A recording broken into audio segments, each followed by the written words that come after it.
ಬಯಲು ಬಯಲನೆ ಬಿತ್ತಿ ಯೂಟ್ಯೂಬ್ ಚಾನೆಲ್ಗೆ ನಿಮಗೆ ಆತ್ಮೀಯ ಸ್ವಾಗತ.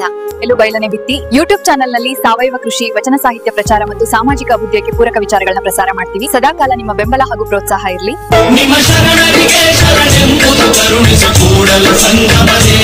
ಸಹಕಾರ ಮತ್ತು ಮಾರ್ಗದರ್ಶನ ಕಾಯಕ ಫೌಂಡೇಶನ್ ಹಿರೇಬಾಗೇವಾಡಿಯವರಿಂದ. ಓಂ ಶ್ರೀ ಗುರು ಬಸವಲಿಂಗಾಯ ನಮಃ. ಎಲ್ರಿಗೂ ಸ್ವಾಗತ. ಇವತ್ತು ನಾವು 12ನೇ ಶತಮಾನದ ಶ್ರೇಷ್ಠ ಅನುಭಾವಿ ಕವಯಿತ್ರಿ ಅಕ್ಕ ಮಹಾದೇವಿಯವರ ಒಂದು ಬಹಳ ಗಮನಾರ್ಹವಾದ ವಚನದ ಬಗ್ಗೆ ಮಾತಾಡೋಣ. ನಿಮಗೆ ಗೊತ್ತಿರೋ ಹಾಗೆ ವಚನ ಅಂದ್ರೆ ಅದು ಅನುಭವ ಸಾರುವ ಒಂದು ಲಯಬದ್ಧ ಗದ್ಯ. ನಾವು ಚರ್ಚೆ ಮಾಡ್ತಿರೋ ವಚನ ಶುರುವಾಗೋದು ಮೊದಲು ಆ ವಚನವನ್ನು ನಾನೊಮ್ಮೆ ಓದ್ತೀನಿ, ಕೇಳಿ.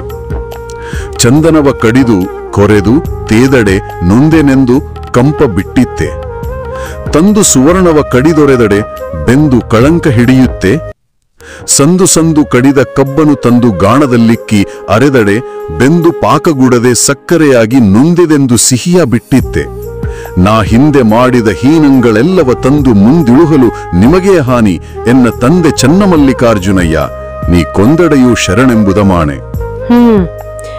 ಎಷ್ಟು ಅದ್ಭುತವಾದ ಸಾಲುಗಳು. ಹೌದು. ಸರಿ, ಇದನ್ನ ಸ್ವಲ್ಪ ಬಿಡಿಸಿ ನೋಡೋಣವಾ? ಈಗ ನೋಡಿ, ಶುರುವಲ್ಲೇ ಚಂದನ, ಸುವರ್ಣ, ಕಬ್ಬು ಅಂತ 3 ಉದಾಹರಣೆ ಕೊಡ್ತಾಳೆ. ಈ 3 ಯಾಕೆ? ಬೇರೆನೂ ಇತ್ತಲ್ವಾ ಕಷ್ಟಪಟ್ಟರು ಗುಣ ಬಿಡದಿರೋ ವಸ್ತುಗಳು? ಹೌದು, ಒಳ್ಳೆ ಪ್ರಶ್ನೆ. ಆಕ್ಚುಲಿ ಈ 3 ವಸ್ತುಗಳು ಬಹಳ ಸಹಜವಾದವು, ನಮ್ಮ ದಿನನಿತ್ಯದ ಬದುಕಿಗೆ ಹತ್ತಿರ ಇರೋವು. ಹೌದು. ಈಗ ಚಂದನವನ್ನೇ ನೋಡಿ, ಅದನ್ನ ಕಡಿಲಿ, ಉಜ್ಜಿಲಿ, ತೇಯಲಿ ಏನಾಗುತ್ತೆ? ಅದರ ಸುವಾಸನೆ ಹೋಗಲ್ಲ ಅಲ್ವಾ? ನಿಜ ನಿಜ, ಇನ್ನು ಜಾಸ್ತಿನೇ ಆಗತ್ತೆ. ಹೌದು. ಹಾಗೇನೆ ಚಿನ್ನ, ಅದನ್ನ ಕಡ್ದು ಬೆಂಕಿಲ್ ಹಾಕಿ ಕರಗಿಸಿದ್ರು ಕೂಡ, ಅಂದ್ರೆ ಶುದ್ಧ ಮಾಡಿದ್ರು, ಅದರ ಹೊಳುಪು, ಅದರ ಮೌಲ್ಯ, ಅದರ ಆ ಶುದ್ಧತೆ ಅದು ಕಮ್ಮಿಯಾಗಲ್ಲ, ಕಳಂಕ ಹಿಡಿಯಲ್ಲ. ಸರಿ ಸರಿ. ಇನ್ನು ಕಬ್ಬು, ಅದನ್ನ ನೋಡಿ, ಎಷ್ಟೆಲ್ಲ ಮಾಡ್ತಾರೆ, ತುಂಡು ಮಾಡ್ತಾರೆ, ಆಮೇಲೆ ಗಾಣಕ್ ಹಾಕಿ ಜಜ್ಜುತ್ತಾರೆ, ರಸ ತೆಗಿತಾರೆ, ಅದನ್ನ ಕುದಿಸಿ ಪಾಕ ಮಾಡ್ತಾರೆ. ಇಷ್ಟೆಲ್ಲ ಆದ್ಮೇಲೂ ಕೊನೆಗೆ ಸಿಗೋದೇನು? ಸಿಹಿ ತಾನೆ, ಸಕ್ಕರೆ ಅಥವಾ ಬೆಲ್ಲ. ಅದೇ, ಅದರ ಸಿಹಿ ಗುಣ ಹೋಗದೇ ಇಲ್ಲ. ಈ ಎಲ್ಲಾ ಪ್ರಕ್ರಿಯೆಗಳು ಆ ವಸ್ತುಗಳಿಗೊಂದು ರೀತಿ ನೋವು ಕೊಡೋ ತರಹ ಇದ್ರು, ಅವು ತಮ್ಮ ಮೂಲ ಸತ್ವವನ್ನ, ಅಂದ್ರೆ ಕಂಪನ್ನ, ಶುದ್ಧತೆಯನ್ನ, ಸಿಹಿಯನ್ನ ಬಿಟ್ಕೊಡಲ್ಲ. ಅಂದ್ರೆ ಈ ಕಷ್ಟಗಳೇ ಅವುಗಳ ನಿಜವಾದ ಸ್ವಭಾವವನ್ನ ಹೊರಗೆ ತರೋಕೆ ಸಹಾಯ ಮಾಡ್ತವೆ ಅಂತ ಅರ್ಥೈಸಬಹುದಾ? ಖಂಡಿತವಾಗಿಯೂ. ಹಾಗಾದ್ರೆ ಅಕ್ಕ ತನ್ನ ಆಧ್ಯಾತ್ಮಿಕ ಪಯಣವನ್ನ ಇದಕ್ಕೆ ಹೋಲಿಸ್ತಾ ಇದ್ದಾಳೆ ಅನ್ಸುತ್ತೆ. ನಿಖರವಾಗಿಯೂ. ಇದು ಅಕ್ಕನ ಸ್ವಂತ ಅನುಭವಕ್ಕೆ, ಆಕೆಯ ಸಾಧನೆಗೆ ಒಂದು ಪರ್ಫೆಕ್ಟ್ ರೂಪಕ ಅಂತಾನೆ ಹೇಳ್ಬೋದು. ಅಂದ್ರೆ ತನಗೆ ಎಷ್ಟೇ ಕಷ್ಟ ಬರಲಿ, ಎಂಥ ಪರೀಕ್ಷಣೆ ಎದುರಾಗಲಿ, ಅಷ್ಟೇ ಯಾಕೆ ತನ್ನ ಹಿಂದಿನ ತಪ್ಪಿಗಳನ್ನೆಲ್ಲ, ಅಂದ್ರೆ ನಾ ಹಿಂದೆ ಮಾಡಿದ ಹೀನಂಗಳೆಲ್ಲವ ತಂದು ಮುಂದಿಳುವಲು ಅಂತ ಹೇಳ್ತಾಳಲ್ಲ. ಹೌದು. ಹಾಗೆ ದೇವರು ತನ್ನ ಮುಂದೆ ಇಟ್ರೂ ಕೂಡ ತನ್ನ ಮೂಲ ಸ್ವಭಾವ, ಅಂದ್ರೆ ಆ ಭಕ್ತಿ, ಆ ಶರಣಾಗತಿ ಇದೆಯಲ್ಲ, ಅದನ್ನ ತಾನ್ ಬಿಡಲ್ಲ ಅಂತ ಸ್ಪಷ್ಟವಾಗಿ ಹೇಳ್ತಿದ್ದಾಳೆ. ಆ ಸಂಸ್ಕರಣೆ, ಆ ಕಷ್ಟ ತನ್ನನ್ನು ಇನ್ನಷ್ಟು ಶುದ್ಧ ಮಾಡುತ್ತೆ ಅನ್ನೋ ಭಾವ ಕೂಡ ಇರಬಹುದು. ಇಲ್ಲಿ ಒಂದು ಸಾಲು ನನಗೆ ಬಹಳ ಕುತೂಹಲಕ್ಕೇರಿಸಿದ್ದು. ನಾ ಹಿಂದೆ ಮಾಡಿದ ಹೀನಂಗಳೆಲ್ಲವ ತಂದ ಮುಂದಿಳುವಲು ನಿಮಗೇ ಹಾನಿ, ನನ್ನ ಪಾಪಗಳಿಂದ ದೇವರಿಗೆ ಹಾನಿ ಅಂತ. ಇದು ಒಂಥರ ಧೈರ್ಯದ ಮಾತು ಅಲ್ವಾ? ಅಥವಾ ವಿಚಿತ್ರ ಅನ್ಸುತ್ತೆ. ಇದು ಬಹಳ ಮುಖ್ಯವಾದ, ಆಳವಾದ ಸಾಲು. ಇದನ್ನು ಒಂದೇ ರೀತಿ ಅರ್ಥ ಮಾಡೋಕ್ಕಾಗಲ್ಲ. ಹಾಗ? ಹೌದು. ಇದು ಬರೀ ಧೈರ್ಯ ಅಂತ ಹೇಳೋದಕ್ಕಿಂತ ಇದು ಪರಮ ಶರಣಾಗತಿಯ ಸ್ಥಿತಿಯಲ್ಲಿ ಬರುವ ಒಂದು, ಹೇಳೋದು, ಪಾದಾತ್ಮ್ಯತ್ಯದ ಭಾವ. ತಾದಾತ್ಮ್ಯ. ಅಂದ್ರೆ ನಾನು ಕೆಟ್ಟವಳಾದರೆ ನನ್ನನ್ನು ಒಪ್ಪಿಕೊಂಡ ನಿನಗೆ ತಾನೇ ಅದು ಅವಮಾನ. ಓಹೋ. ಅಥವಾ ಇನ್ನೊಂದು ರೀತಿ ಯೋಚನೆ ಮಾಡಿದ್ರೆ, ನನ್ನ ಎಲ್ಲಾ ಕರ್ಮದ ಭಾರವನ್ನ ನಾನು ನಿನಗೆ ಒಪ್ಪಿಸಿದ್ದೀನಿ, ಸೊ ಅದರ ಹೊಣೆ ಈಗ ನಿನ್ನದು ಅನ್ನೋ ಸಂಪೂರ್ಣ ಸಮರ್ಪಣೆಯ ಭಾವ. ಅಂದ್ರೆ ತನಗೂ ದೇವರಿಗೂ ವ್ಯತ್ಯಾಸ ಇಲ್ಲ, ನನ್ನ ಸ್ಥಿತಿ ನಿನ್ನ ಸ್ಥಿತಿಯ ಮೇಲೂ ಪರಿಣಾಮ ಬೀರುತ್ತೆ ಅನ್ನೋ ಒಂದು ಅಂತಿಮ ಹಂತದ ನಂಬಿಕೆ ಅದು. ಅದ್ಭುತ. ಅಂದ್ರೆ ತನ್ನ ಇರುವಿಕೆಯನ್ನೇ ದೇವರಲ್ಲಿ ಲೀನ ಮಾಡೋತರ. ಹೌದು. ಇದರ ಮುಂದುವರಿಕೆನೆ ಆ ಕೊನೆಯ ಸಾಲು, ನೀ ಕೊಂದಡೆಯೂ ಶರಣೆಂಬುದ ಮಾಣೆ. ಖಂಡಿತವಾಗಿಯೂ ಇದು ಶರಣಾಗತಿಯ ಕ್ಲೈಮ್ಯಾಕ್ಸ್ ಇದ್ದ ಹಾಗೆ, ಶಿಖರ ಅದು.